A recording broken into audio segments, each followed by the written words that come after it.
Artificial intelligence, or AI, is a very strong tool that gives us a chance to find cures for diseases, clean the oceans, but there's also a risk it can be misused. How can we find a way to get the benefits without causing ourselves and the human population any problems? We need to have spaces to sustain a dialogue on artificial intelligence and its impact on our social values. We also need to invest in human consciousness when it comes to artificial intelligence and have broader discussion on the matter.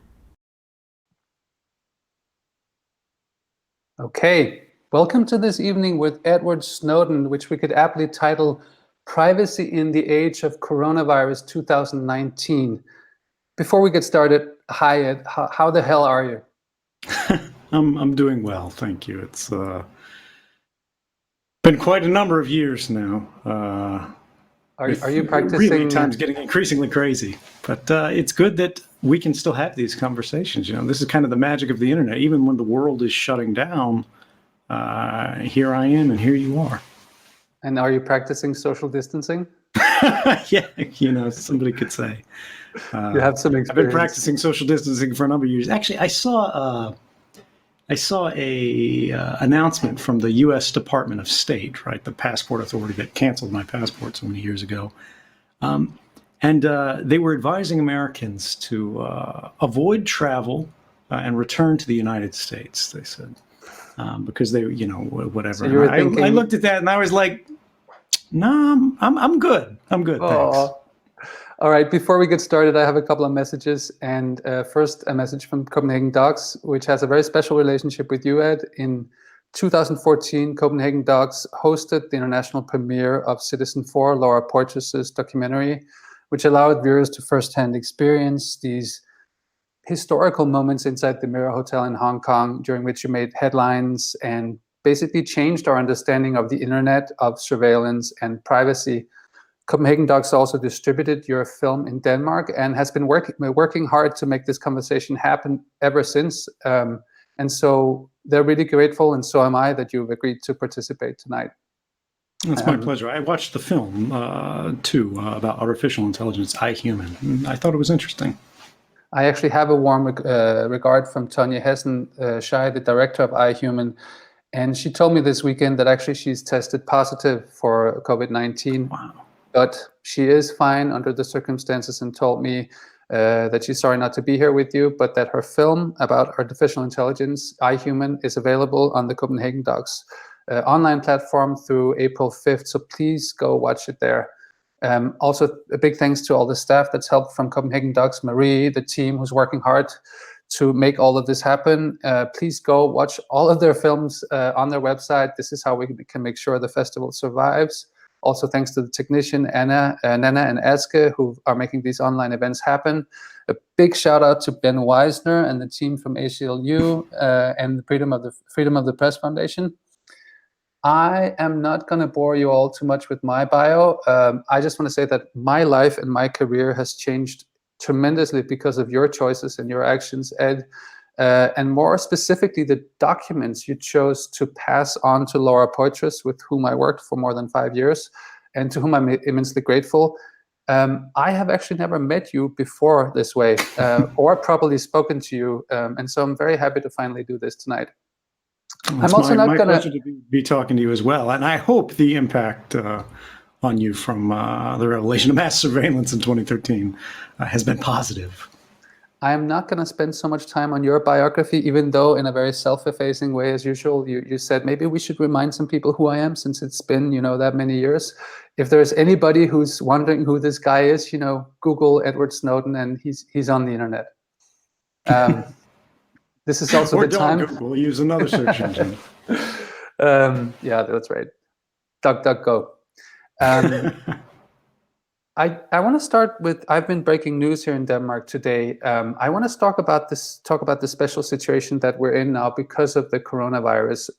I read your biography, and it struck me how big an impact 9/11 had back, 20 years ago, or 19 years ago, on you as a person, and how influential that was in your later choices. And I've heard in the last couple of weeks over and over how this new situation with the virus is comparable to 9/11. And so I want to ask you, having broken news today about the Danish government wanting to use phone metadata for fighting coronavirus, is this a similar situation? Are we moving into a direction where this new situation is starting similar surveillance and privacy measures? Well, let me quickly, before I get directly into that, just remind viewers, if they haven't read the reporting or aren't familiar with it, generally when we're talking about phone metadata, people hear this phrase metadata. They're like, what is that? What does that mean? Right. You can think of metadata as activity records. So formally, the United States government considers metadata data about data, right? And it's this recursive, confusing, intentionally opaque sort of structure. But when you think about what it actually consists of, they're saying not what you said on a phone call, but who you called, how long you called them for, where you were when you called them. And in this specific situation, it's about your location. That is precisely. Yeah. But it's interesting because, you know, when we think location and our phones, we think location services, right? We think, oh, we turn off location permissions on our phone, or we disable location, or that app doesn't get location, and then boom, we're not being tracked anymore. But this is actually much more complex than that, and you can't turn it off that way. This is not location services that's telling Google where you are. This is not the GPS on your phone. This is another type of location information that's actually derived from just the mere fact that your phone is turned on and connected to the network. If you think briefly, when somebody dials your phone, why is it that only your phone rings? Out of all the phones in the world, somebody sends a text message, only you get it? Every handset has to be associated with a network, right? It keeps telling the mast, here I am, you know, you can reach me at this location. Yeah. Exactly. And yeah, so this is what it is. All of these cell phone towers to which your phone is connected, regardless of whether you've got GPS on or off, regardless of whether you have location services on or off, if your phone's radio is on, if you can get a message, you're authenticated on this network, and the network makes a note of that. They say this phone at this time was connected to this cell phone tower. And if you extrapolate that out, not from you, but to the person you're calling, whether they're on a different part of the city, different home, different country, what this actually means is the cell phone network has a record of the location of every handset for every phone, every person around the world at every given time. Now, the local cell phone providers that run those cell phone companies or those cell phone sites, right? Because there's not one company that runs all these in the world, they're all over the place. They can save these records, and this is not regulated. There's not really any privacy protections built into law right now in basically any country that say you can't do this or you can only do this for a certain number of times. And in Denmark, they've decided to keep doing this, even though the European legal system said, well, actually, this is in breach of I think it was the human rights. And so we have a special situation here in Denmark where they keep these records. Precisely that, where, you know, you've got things from one institution like the EU broadly, but they go, look, we can't strictly direct member states to legislate this law or that law, or it hasn't happened. These countries do their own thing. Whether you're in Denmark, whether you're in the United States, whether you're in China, the basic fact of technological function is whoever runs these cell phone masts, these cell phone sites that you're connecting to, can make a record of this. And because they can, they frequently do. And then there's this open question of, well, what do they do with this? Today, we see around the world, places like Denmark, they're going, well, why don't we provide this to the government? Or in other countries, you have governments going, why don't we make them hand this over? Or why don't we ask them for this? And so this raises this big question of, is this okay? Is this right? And we'll get to that in a minute. But you asked me before. And will it work? Right. You asked me before how we got into this. You know, is this like 9/11 and sort of what's the similarity there? And it's, of course, very different in the context of it's not a terrorist attack. This is a force of nature. But what is similar is that these are both crises that have produced panic in very broad populations. And it's not actually localized like 9/11 was in a particular city, in a particular country. This has spread around the world. And so you've got politicians who feel an obligation to do something. You have a lot of doctors and specialists who want to do everything they can to help people. Well, in this case, it's the health authorities that say, we can use this movement data. We can use a census of where people are right now to map where are people, and then we can see, are our measures working? Can we control the spread of this virus? Is there anything wrong with that? Well, that's actually the question is, one, does that work? And there's not really any hard evidence now that it does work. This is more of a theory where they go, look, if we have the locations of every phone, basically if we have the location of every phone, and we presume people are walking around with these things in their pockets and purses. Which most people, in fairness, are, right? We track the people, right? So now we have a proxy for every individual's location. And we could go, well, is this person following that person? Are they traveling together? Are they on the same bus? Right. Have they gone to the same airport? Which we've seen in Israel, where they're going to send you a text message if you were together with someone who had the virus and then tell you, go into quarantine or you can go to jail for 6 years. Right. And it is possible that in certain cases, you could actually derive a fairly reliable inference that these people are co-travelers. They're on the same route, they're on the same bus, they're on the same plane or whatever. But you actually have to think about, well, what is the precision of this location tracking and what inferences can actually be drawn from that and how reliable are they in fact? But let's just say that we want to use this on a macro level. We want to see general movements. We want to see cities. Maybe like we don't want to look at individuals. We don't want to look at, and they say they want to use anonymized data, so data that doesn't easily, translate into Ed and Henrik sitting in Moscow and Copenhagen. That's what they're saying. Right. So there's a lot of problems with this, and we got off one. We'll get to the next. So this one on anonymization, right? To people at home, like, what does that mean? They take your location data from all these cell phone towers that they've got for everyone, and they package it up together and they give it to somebody. Whether they give it to the NSA, whether they give it to the intelligence service, whether they give it to the law enforcement agency, whether they give it to the health authorities, they're packaging up the movements of every person that they have, and they're handing them over. And then they go, well, we take your name off of it. We know it's your phone, the phone company, because we have your billing record, but we don't provide that. Maybe we don't provide the phone number.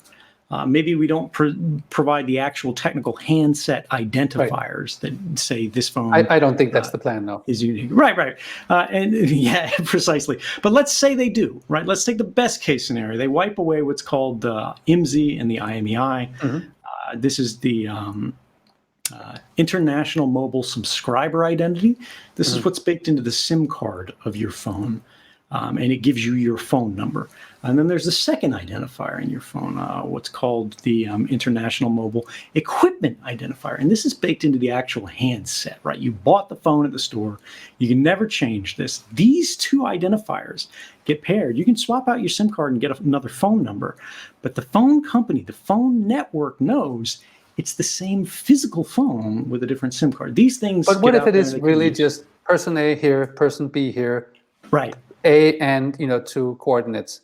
And so this is helpful. And this is any surveillance. I just want to push a bit on this. Is any surveillance in a crisis like this applicable for the common good, or are you strictly against any form of data mining to fight things like diseases?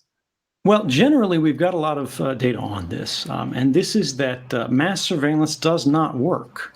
Remember, when we looked at the case of counterterrorism in the United States, the United States orders that required the largest phone companies in the United States to collect the phone records of everyone in the country, right, and everybody who's traveling over their phone networks, and daily hand these over to the NSA.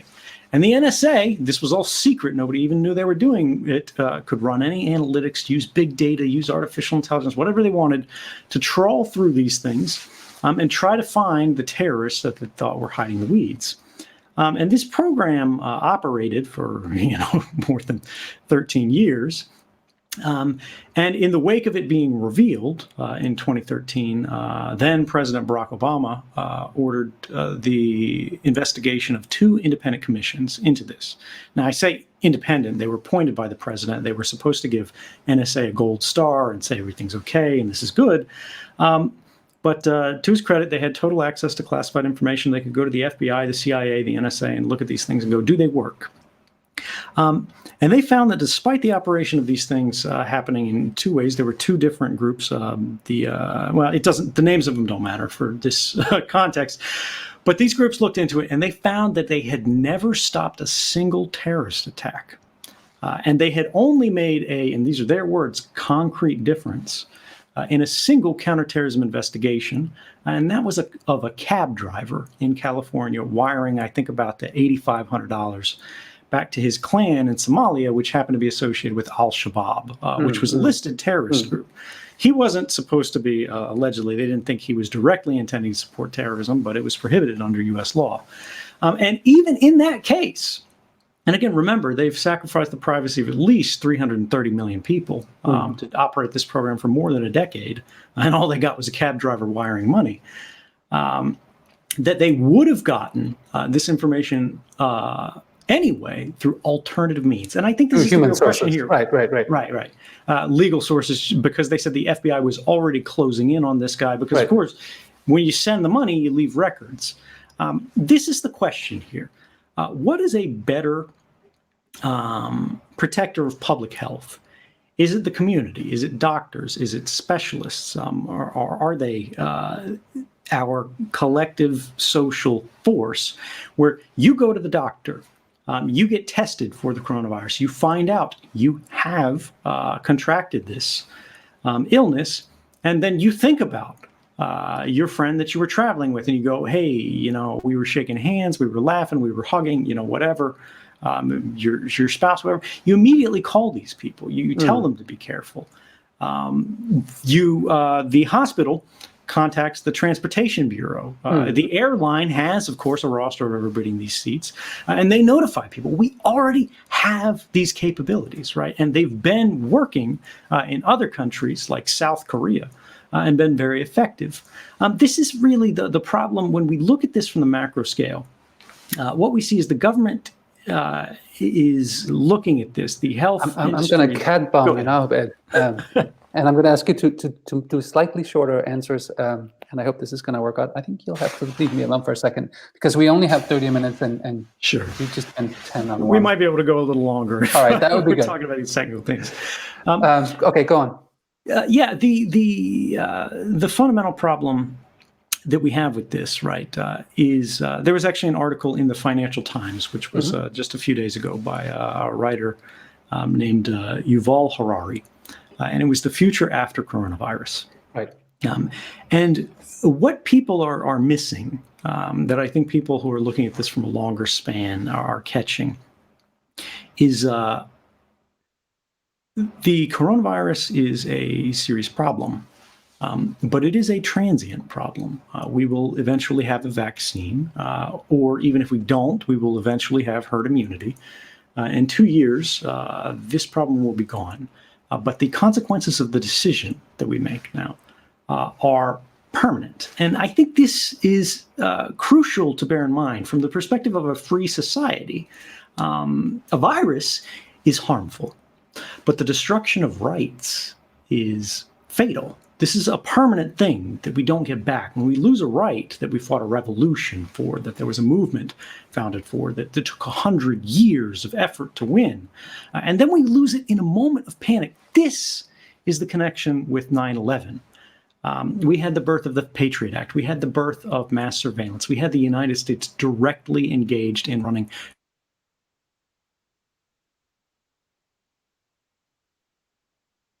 rendition, as they call it, as everybody else calls it. But still, Ed, you were gung-ho all these things right after 9/11 because you were filled, as you describe in your book, with, nationalist fervor. You wanted to kill these motherfuckers. Sorry, pardon my French, but isn't that accurate?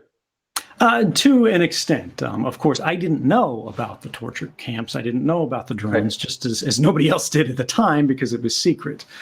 The desire for revenge, the desire for serving my country, the desire for doing what, remember, the United States government was telling the public at the time, young men like me, which was we were going to Iraq to free the oppressed. That sounded pretty good to me. Was it a mistake? Was it a mistake? Yes. Did I believe the government? Yes. And this is the problem. Whenever there is a crisis, rationality exits the room, and you have policy that is being driven by, right.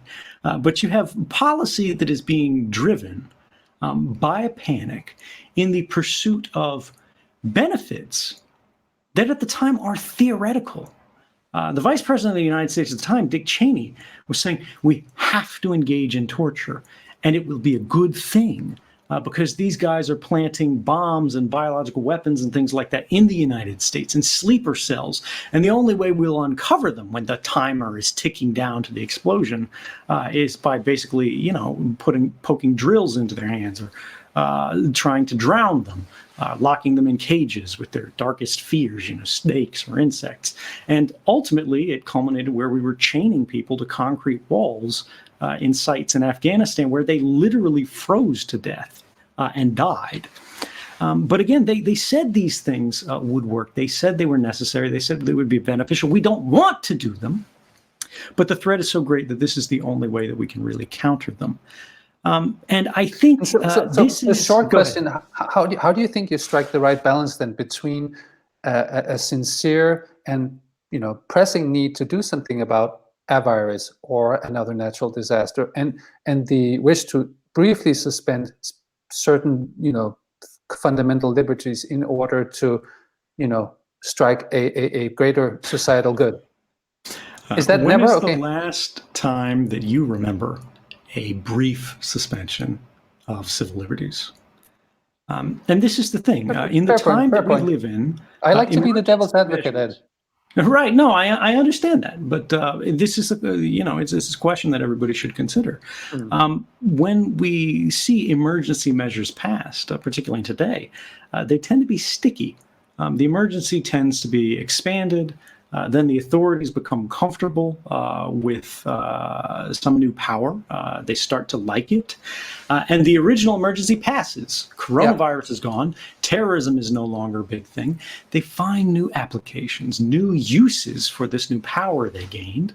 And they went, well, maybe we don't need to give this up. Maybe we can pass a new law that makes this a permanent authority. And we've seen this happen in country after country. It's not a local domestic issue.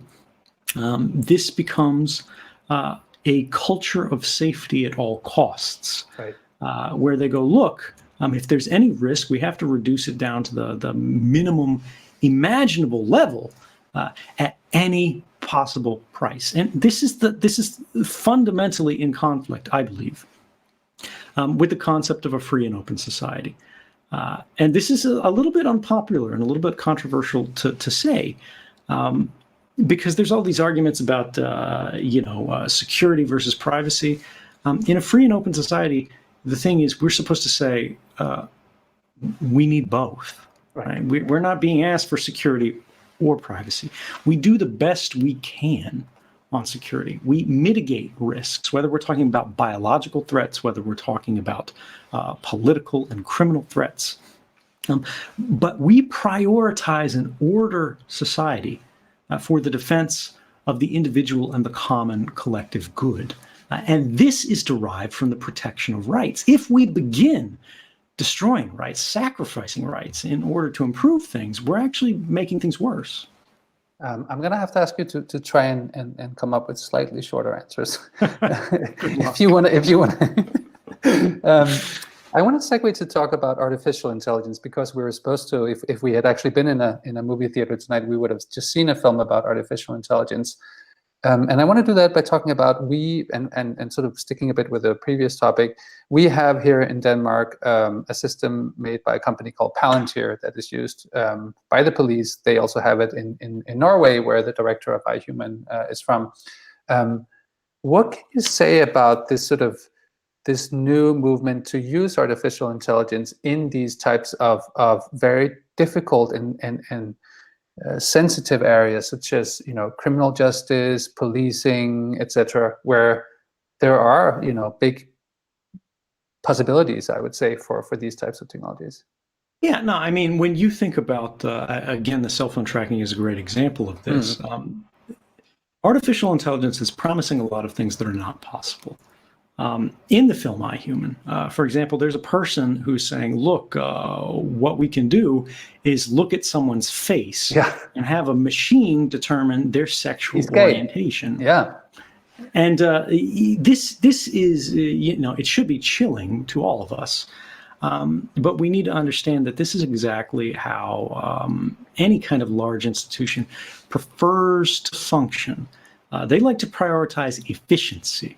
But in free societies, efficiency is actually dangerous. We try to limit the exercise of efficiency because we don't want probabilistic policing, right? We don't want people to be creating algorithms that says this person is probably a criminal, this person is probably a member of this disfavored minority group, and so we'll discriminate on this basis. We intentionally make the act of policing difficult. We make them get warrants. We make them go through hoops to try to seek evidence. We limit the kind of powers they can use. We limit when they can use force, to what extent.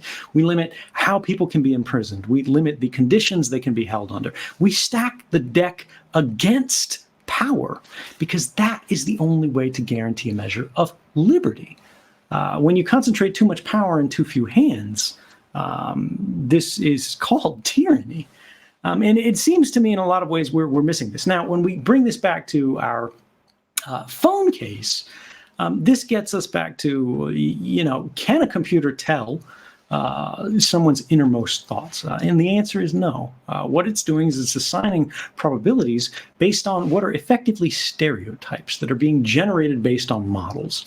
They're ingesting, for example, the corpus of, Facebook photos or something like that.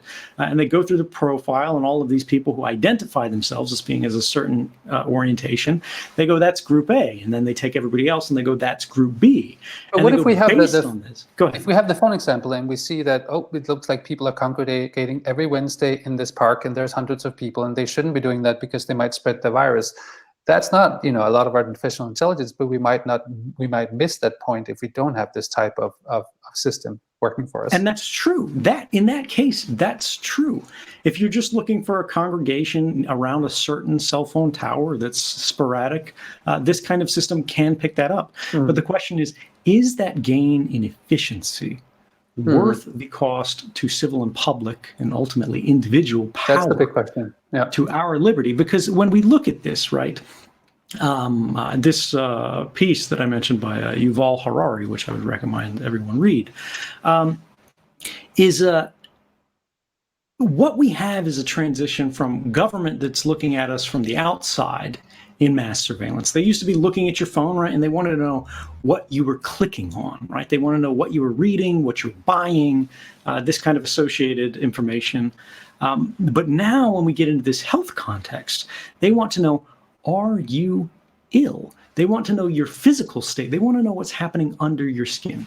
Imagine if we permit governments to say, look, we can track every cell phone of every person everywhere all the time. We can make inferences on the basis of this data set, and then we can take executive actions as a result of this information. What keeps them from going, well, we're worried about health. We're worried about public health. We're worried about protecting people.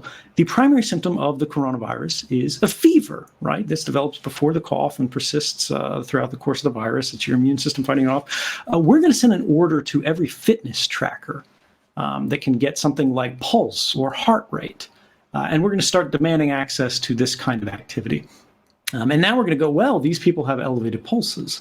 And now, 5 years later, the coronavirus is gone. This data is still available to them. They start looking for new things.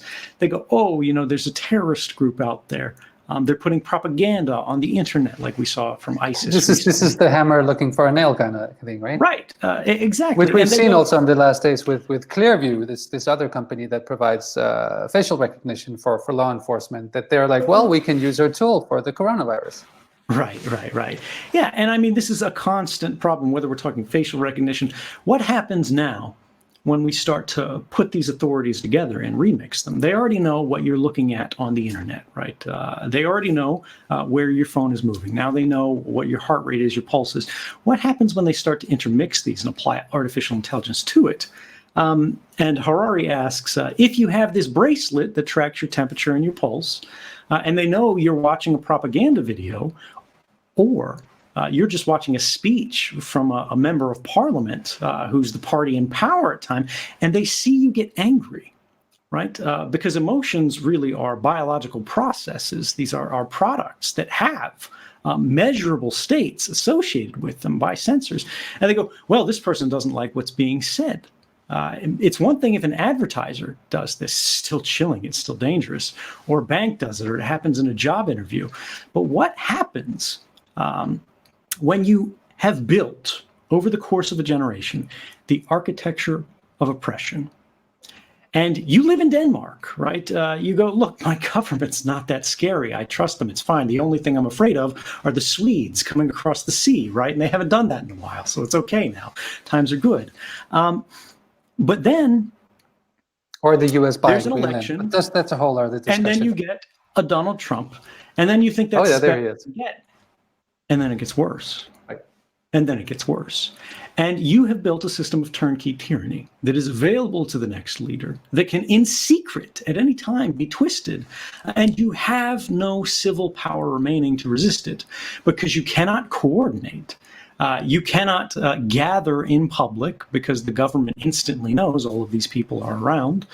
These cell phones have all congregated in the park to discuss politics, to sing songs, whatever.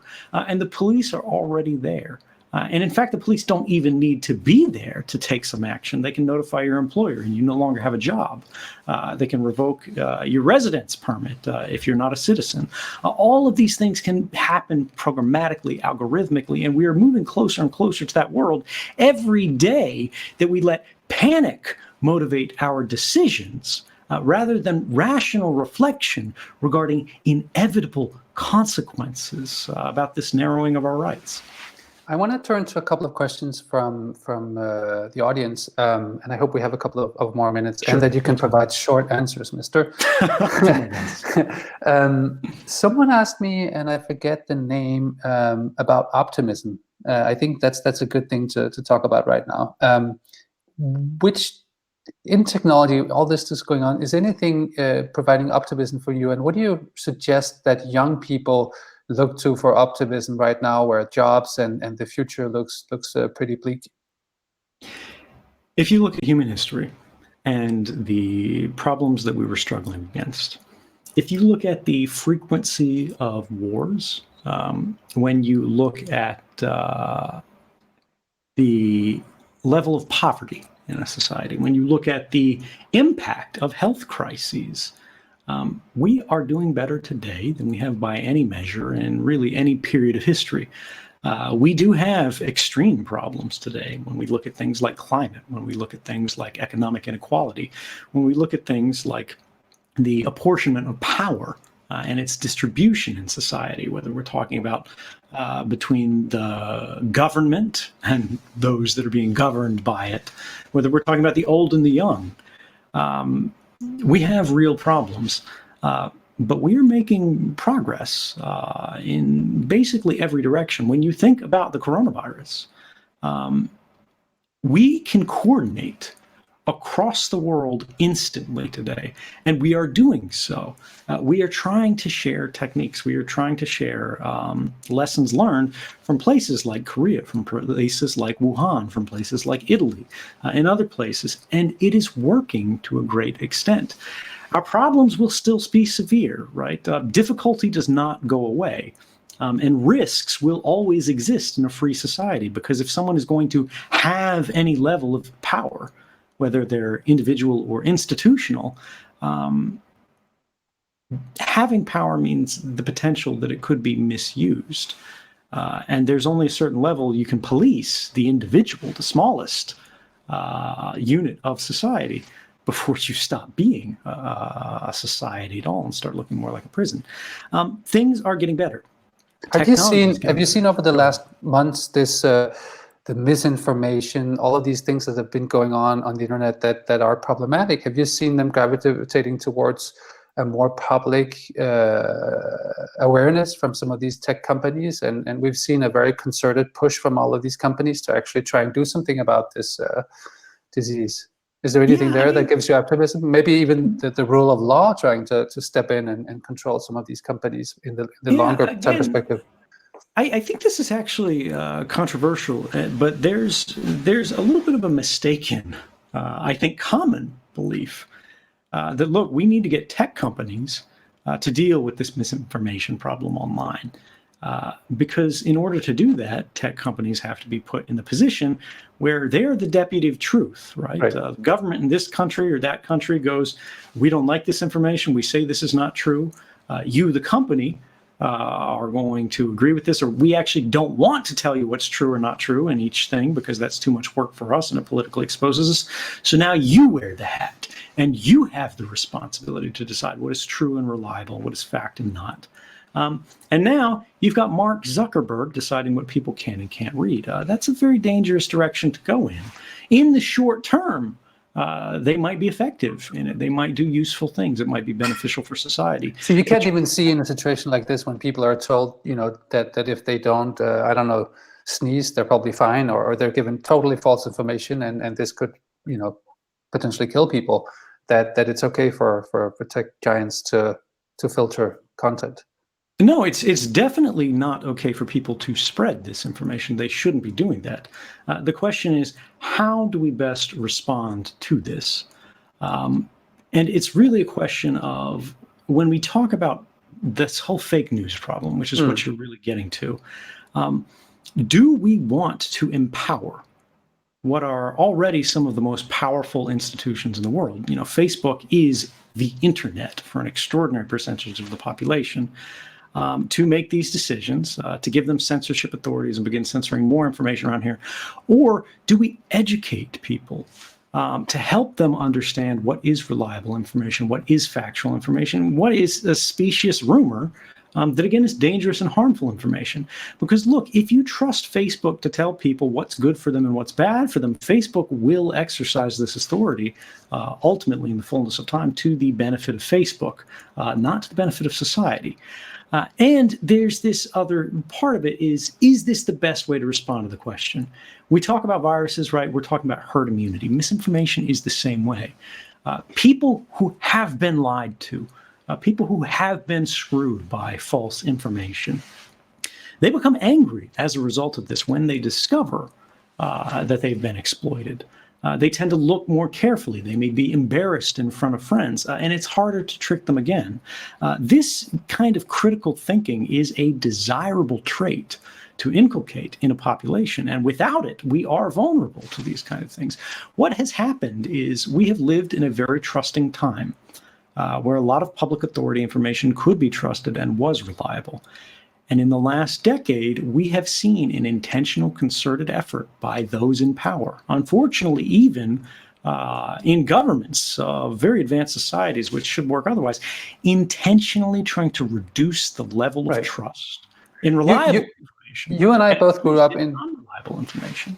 You and I both grew up in a time where the internet was this new frontier, and it was this totally free place where you could, you know, try out new things. You could do crazy things, and I'm sure it was also a place where you had to prove something when you said it instead of just. But isn't it fair enough that the internet is no longer that place, and that, you know, there might be new things around the corner where and that it's for us old people, we're not in a place to want that internet back? I mean, it's an interesting question. The internet has certainly changed, and I wrote about this in my memoir to a great degree from the internet I remember. It used to be more of a creative and cooperative space, and now it's more of a commercial and competitive space. Right. Everybody is striving for attention, and it's clear when you and I look at this, and I think when most people look at this, that when the public commons becomes a kind of blood sport, dog-eat-dog world, where attention is the prize to be won, people are going to do bad things in order to win. And we do need to find ways.